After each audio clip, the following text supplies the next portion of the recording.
ನಮಸ್ಕಾರ ಸ್ನೇಹಿತರೆ, market update Kannada ಚಾನೆಲ್ಗೆ ನಿಮಗೆಲ್ಲರಿಗೂ ಹಾರ್ದಿಕ ಸ್ವಾಗತ. ಇಲ್ಲಿ ನಾವು ಪ್ರತಿದಿನ ಷೇರು ಮಾರುಕಟ್ಟೆಯ ಪ್ರಮುಖ ಅಪ್ಡೇಟ್ಗಳು, ಬಿಸಿನೆಸ್ ನ್ಯೂಸ್, ಭಾರತೀಯ ಹಾಗೂ ಅಂತರರಾಷ್ಟ್ರೀಯ ಆರ್ಥಿಕ ಸುದ್ದಿಗಳು, IPO, ಸ್ಟಾಕ್ ಮಾರ್ಕೆಟ್ ಮತ್ತು ಇನ್ವೆಸ್ಟ್ಮೆಂಟ್ ಸಂಬಂಧಿತ ಮಾಹಿತಿಯನ್ನು ಸರಳ ಕನ್ನಡದಲ್ಲಿ ನೀಡುತ್ತೇವೆ. ಅಮೆರಿಕದ ಪ್ರಮುಖ ಸೂಚ್ಯಂಕವಾದ ಡೌ ಜೋನ್ಸ್ ನಿನ್ನೆ 507 ಪಾಯಿಂಟ್ಗಳ ಇಳಿಕೆಯೊಂದಿಗೆ 51,492 ಮಟ್ಟದಲ್ಲಿ ಮುಕ್ತಾಯಗೊಂಡಿದೆ. ಆದರೆ ಮತ್ತೊಂದೆಡೆ, ಅಮೆರಿಕ-ಇರಾನ್ ಶಾಂತಿ ಒಪ್ಪಂದ ಜಾಗತಿಕ ಮಾರುಕಟ್ಟೆಗಳಲ್ಲಿ ಆಶಾವಾದವನ್ನು ಹೆಚ್ಚಿಸಿದೆ. ಇದರ ಪರಿಣಾಮ ಕಚ್ಚಾ ತೈಲ ಬೆಲೆಗಳು ಇಳಿಕೆಯಾಗುತ್ತಿದ್ದು, ಹೂಡಿಕೆದಾರರಿಗೆ ನೆಮ್ಮದಿ ತಂದಿದೆ. ಏಷ್ಯನ್ ಮಾರುಕಟ್ಟೆಗಳಲ್ಲಿ ಜಪಾನ್ನ ನಿಕ್ಕೈ 225 ಸೂಚ್ಯಂಕ 1.42% ಏರಿಕೆ ಕಂಡಿದೆ. ತೈವಾನ್ ಮತ್ತು ದಕ್ಷಿಣ ಕೊರಿಯಾ ಮಾರುಕಟ್ಟೆಗಳು ಹಸಿರು ವಲಯದಲ್ಲಿ ವಹಿವಾಟು ನಡೆಸುತ್ತಿವೆ. ಇದೀಗ ಭಾರತೀಯ ಮಾರುಕಟ್ಟೆಗೆ ಪ್ರಮುಖ ಸೂಚಕವಾಗಿರುವ ಗಿಫ್ಟ್ ನಿಫ್ಟಿ ಸುಮಾರು 147 ಪಾಯಿಂಟ್ಗಳ ಏರಿಕೆಯೊಂದಿಗೆ 24,103 ಮಟ್ಟದಲ್ಲಿ ವಹಿವಾಟು ನಡೆಸುತ್ತಿದೆ. ಇದು ಭಾರತೀಯ ಷೇರು ಮಾರುಕಟ್ಟೆ ಇಂದು ಉತ್ತಮ ಆರಂಭ ಕಾಣುವ ಸಾಧ್ಯತೆಯನ್ನು ಸೂಚಿಸುತ್ತಿದೆ. ಒಟ್ಟಾರೆ, ಜಾಗತಿಕ ಮಾರುಕಟ್ಟೆಗಳಿಂದ ಸಕಾರಾತ್ಮಕ ಸೂಚನೆಗಳು ಲಭ್ಯವಾಗಿದ್ದು, ಇಂದಿನ ವಹಿವಾಟಿನ ಮೇಲೆ ಹೂಡಿಕೆದಾರರ ಗಮನ ಕೇಂದ್ರೀಕೃತವಾಗಿದೆ.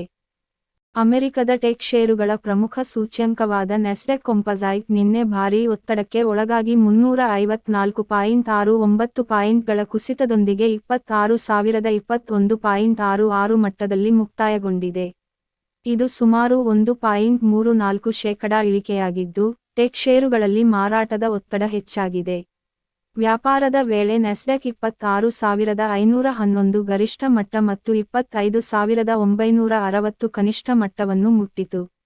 ಅಮೆರಿಕದ ಫೆಡ್ ಬಡ್ಡಿದರ ನಿರ್ಧಾರ, ಹೂಡಿಕೆದಾರರ ಲಾಭಾಂಶ ವಸೂಲಾತಿ ಹಾಗೂ ಟೆಕ್ ಷೇರುಗಳಲ್ಲಿನ ದುರ್ಬಲತೆ ಈ ಕುಸಿತಕ್ಕೆ ಪ್ರಮುಖ ಕಾರಣಗಳಾಗಿವೆ. ಇದಾದರೂ, ಅಮೆರಿಕ-ಇರಾನ್ ಶಾಂತಿ ಒಪ್ಪಂದದ ನಂತರ ಜಾಗತಿಕ ಮಾರುಕಟ್ಟೆಗಳಲ್ಲಿ ಆಶಾವಾದ ಮೂಡಿರುವುದರಿಂದ ಮುಂದಿನ ದಿನಗಳಲ್ಲಿ ಹೂಡಿಕೆದಾರರ ಗಮನ ಫೆಡ್ ಮತ್ತು ಟೆಕ್ ಷೇರುಗಳ ಮೇಲೆ ಇರಲಿದೆ.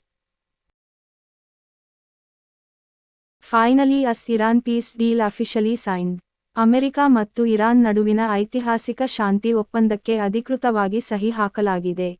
ಅಮೆರಿಕ ಅಧ್ಯಕ್ಷ ಡೊನಾಲ್ಡ್ ಟ್ರಂಪ್ ಹಾಗೂ ಇರಾನ್ ಅಧ್ಯಕ್ಷ ಮಸೂದ್ ಪೆಜೆಶ್ಕಿಯನ್ ಈ ಒಪ್ಪಂದಕ್ಕೆ ಸಹಿ ಹಾಕಿದ್ದಾರೆ.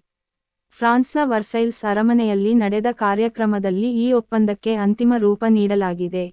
ಒಪ್ಪಂದದ ಪ್ರಕಾರ, ಇರಾನ್ ಹೋರ್ಮುಜ್ ಜಲಸಂಧಿಯನ್ನು ತಕ್ಷಣವೇ ಪುನಃ ತೆರೆಯಲು ಒಪ್ಪಿಕೊಂಡಿದ್ದು, ಅಮೆರಿಕ ತನ್ನ ನೌಕಾ ನಿರ್ಬಂಧವನ್ನು ಹಿಂಪಡೆಯಲಿದೆ.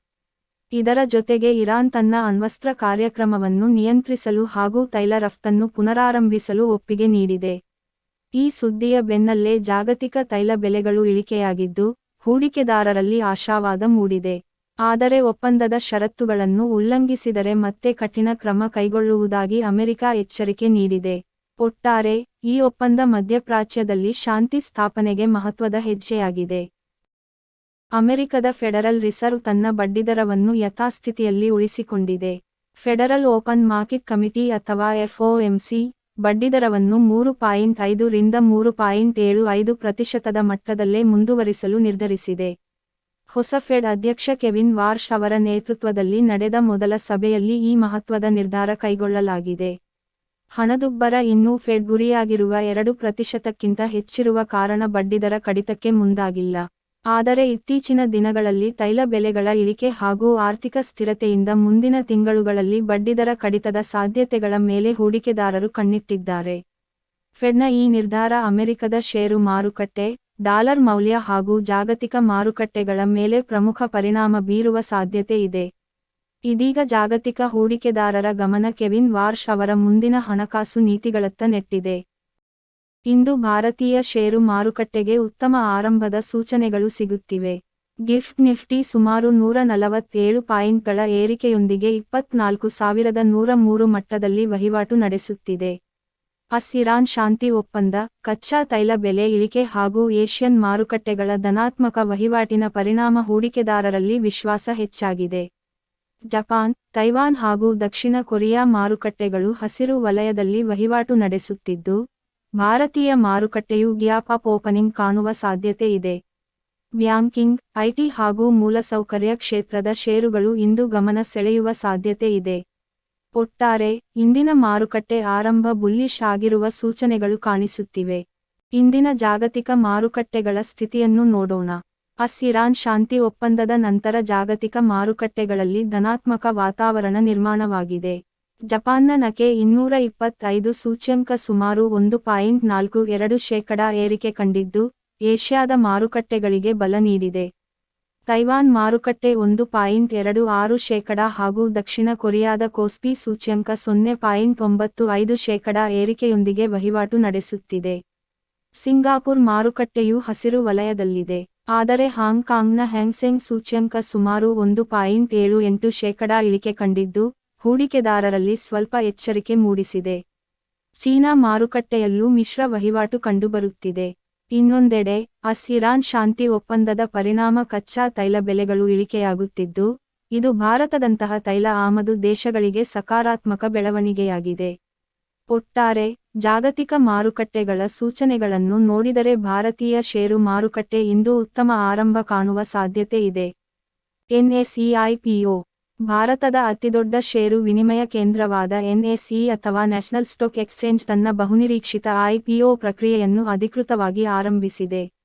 NSE ತನ್ನ ಡ್ರಾಫ್ಟ್ ರೆಡ್ ಹೆರಂಗ್ ಪ್ರೊಸ್ಪೆಕ್ಟಸ್ ಅಥವಾ DRHP ಅನ್ನು ಸೆಬಿ ಮತ್ತು BSEಗೆ ಸಲ್ಲಿಸಿದೆ.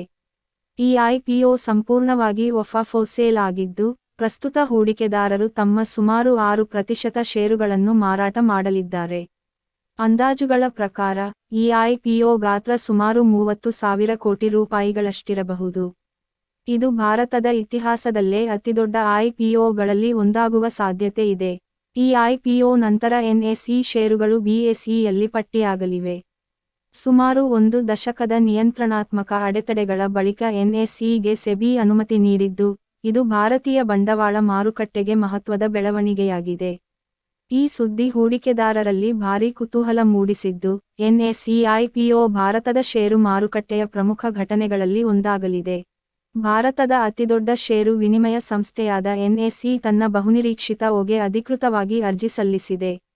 ಈ IPO ಸಂಪೂರ್ಣವಾಗಿ ಫಾರ್ ಸೇಲ್ OFS ಆಗಿದ್ದು, ಈಗಿರುವ ಹೂಡಿಕೆದಾರರು ತಮ್ಮ ಸುಮಾರು 6% ಷೇರುಗಳನ್ನು ಮಾರಾಟ ಮಾಡಲಿದ್ದಾರೆ. ಅಂದಾಜು ಪ್ರಕಾರ ಈ IPO ಗಾತ್ರವು ಸುಮಾರು 30,000 ಕೋಟಿ ರೂಪಾಯಿ ಆಗಿರಬಹುದು. ಇದು ಭಾರತದ ಅತಿದೊಡ್ಡ Oಗಳಲ್ಲಿ ಒಂದಾಗುವ ಸಾಧ್ಯತೆ ಇದೆ. ಈ Oಯಲ್ಲಿ SBI, bank of Baroda, GIC Re, new India assurance ಸೇರಿದಂತೆ ಹಲವು ಹೂಡಿಕೆದಾರರು ತಮ್ಮ ಷೇರುಗಳನ್ನು ಮಾರಾಟ ಮಾಡಲಿದ್ದಾರೆ. ಆದರೆ ಗಮನಾರ್ಹ ವಿಷಯವೆಂದರೆ, LIC ತನ್ನ ಷೇರುಗಳನ್ನು ಮಾರಾಟ ಮಾಡುತ್ತಿಲ್ಲ. ಇದು NSE ಮೇಲಿನ ವಿಶ್ವಾಸವನ್ನು ತೋರಿಸುತ್ತದೆ. ಸಿಂದ ಅನುಮೋದನೆ ದೊರೆತ ನಂತರ NSE ಷೇರುಗಳು ನಲ್ಲಿ ಲಿಸ್ಟ್ ಆಗಲಿವೆ.